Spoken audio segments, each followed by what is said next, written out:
హిందూ బంధువులకు జై శ్రీరామ్. నేను వాసుదేవ్ గుండా, హిందూ ఐక్యత దళ్.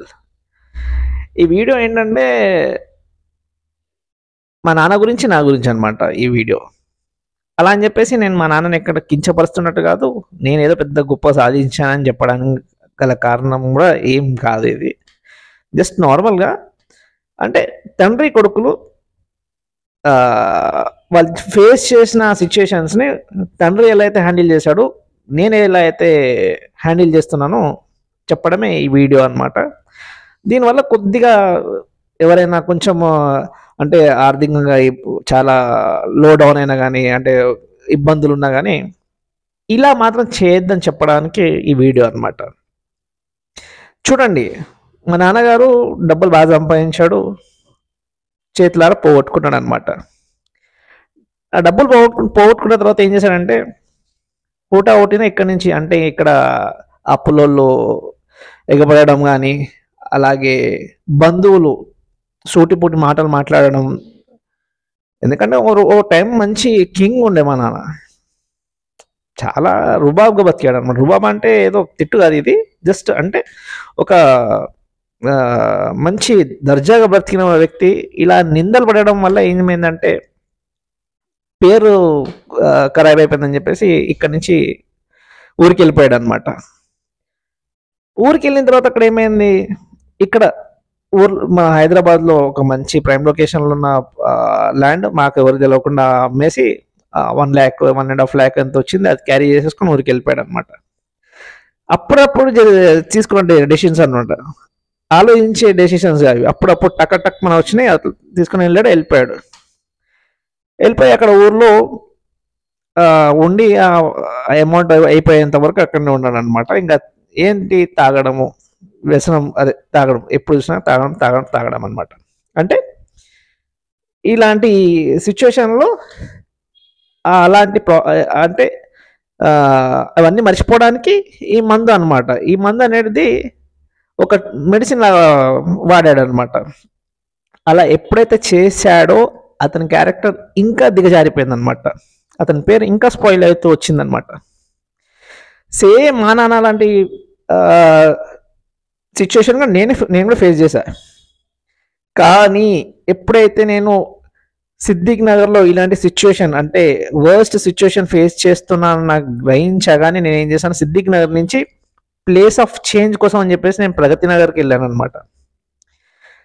వెళ్ళిన తర్వాత మందుకి వాటి వీటి వ్యసన పరువుని కాకుండా మంచి వర్కౌట్స్కి వెళ్ళడం, మంచి జిమ్కి వెళ్ళడం, జాగింగ్కి వెళ్ళడం, మెడిటేషన్ చేయడం, ఇవి చేశాను అనమాట.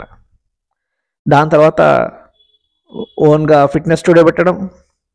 అప్పుడు నాకు ఫ్రెండ్స్ సహకరించారు, వాళ్ళ పేర్లు నేను చెప్పలేను కానీ ముగ్గురు, ఒకరి ఫస్ట్ నేమ్ ముందు పేరు చెప్తాను, హెచ్తో స్టార్ట్ అవుతుంది అనమాట.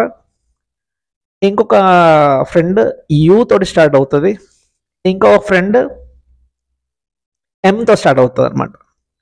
వీళ్ళు నాకు సహకరించారనమాట.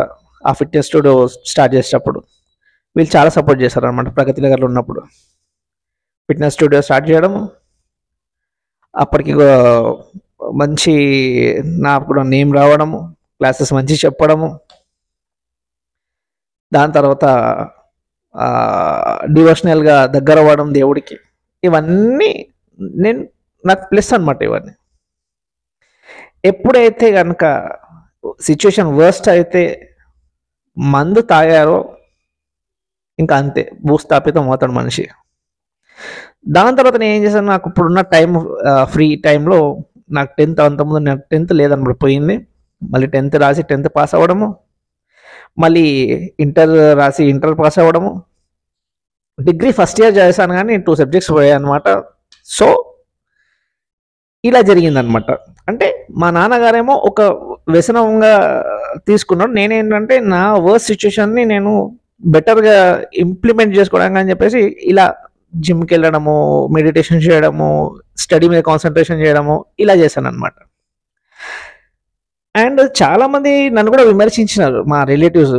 ఒక రిలేటివ్ ఏమన్నాడంటే, వీడు ఉన్నదంతా అమ్మేసుకొని పారిపోతాడు వీడు అని చెప్పేసి అన్న ఒక రిలేటివ్ ఇప్పటికీ కృష్ణనగర్లో ఉన్నాడు అనమాట. నేనేం చేశానంటే అతను అన్న వర్డ్ నాకు వేరే ద్వారా తెలిసిందనమాట. నేనేం చేశానంటే ఇప్పుడు ప్రెసెంట్ వాళ్ళ ఇంటి దగ్గరే నా వ్యాపారం పెట్టుకున్నాను అనమాట. ఇప్పుడు ఏదైతే నేను వ్యాపారం చేస్తున్నానో వాళ్ళ ఇంటి దగ్గరనే అనమాట పెట్టి నేను ఇండైరెక్ట్గా అంటే ఆ టైంలో మా మమ్మీని అన్నారంట మీ వాడు పారిపోతాడని చెప్పేసి. ఇప్పుడు నేను మా మమ్మీకి ఏమని చెప్పానంటే నేను పారిపోయినానమ్మ, పారిపోలే కదా, ఇప్పుడు వ్యాపారం స్టార్ట్ చేసుకున్నా కదా అని చెప్పేసి స్ట్రాంగ్గా బిల్డ్ అవుతున్నాను అనమాట. ఇంకోటి ఇప్పుడు ప్రజెంట్ ఏంటంటే నాకు సిచ్యుయేషన్స్ అనేది ఏంటంటే కష్టాలకి అసలు నేను భయపడను. నేను చాలా మొండి ఘటాన్ని నేను. ఇప్పుడు ఈ వర్స్ట్ సిచ్యుయేషన్లో కూడా నేను ఏం చేశానంటే నేను చెప్పాను డిగ్రీ పోయింది అది అని చెప్పేసి ఫస్ట్ ఇయర్ పోయింది అది, డిగ్రీ ఫస్ట్ ఇయర్ లేదు నాది. ఇప్పుడు ఏం చేశాను నేను మళ్ళీ డిగ్రీ మొత్తం కంప్లీట్ చేద్దామని చెప్పేసి గ్రాడ్యుయేషన్ మొత్తం కంప్లీట్ చేసేసి లా చేద్దాం అనుకుంటున్నాను ఇప్పుడు నేను. యాక్చువల్లీ ఏంటంటే ఇంటర్లో నాకు పర్సెంటేజ్ తక్కువ ఉందన్నమాట, పాస్ అయినా కానీ పర్సెంటేజ్ తక్కువ ఉంది. అది నాకు లా చేయడానికి అది ఆ పర్సెంటేజ్ సరిపోదన్నమాట, మనకు అనుకుంటే చెప్పారనమాట. సో అందుకోసం ఇప్పుడు నేను ఏం చేస్తాను డిగ్రీ చేస్తున్నాను. నేను degree first year, second year, third year మొత్తం కంప్లీట్ చేసి మళ్ళీ ఇప్పుడు లా ప్లాన్ చేస్తున్నాను. అంటే లాకి వెళ్ళి అంటే లా చేసి కోర్టుకి వెళ్ళి వాదించడం కాదు, జస్ట్ లా చేశాను అని చెప్పేసి స్టడీ పర్పస్ ఒకటి ఏదైనా ఒకటి ఉండాలి నాకు అని చెప్పేసి అదనమాట. అందుకోసం నేను ఏమంటున్నానంటే వర్స్ట్ సిచ్యుయేషన్స్ వచ్చినప్పుడు మందుకి బానిస అవ్వకండి, మంచి చదువుకోండి, బుక్స్ చదవండి, మెడిటేషన్ చేయండి, జిమ్కి వెళ్ళండి, దేవుడికి దగ్గర అవ్వండి. ఆటోమేటిక్గా సిచ్యుయేషన్స్ అన్నీ క్లియర్ అయిపోయిన తర్వాత స్ట్రాంగ్ అయిపోతారు మీరు. జై శ్రీరామ్.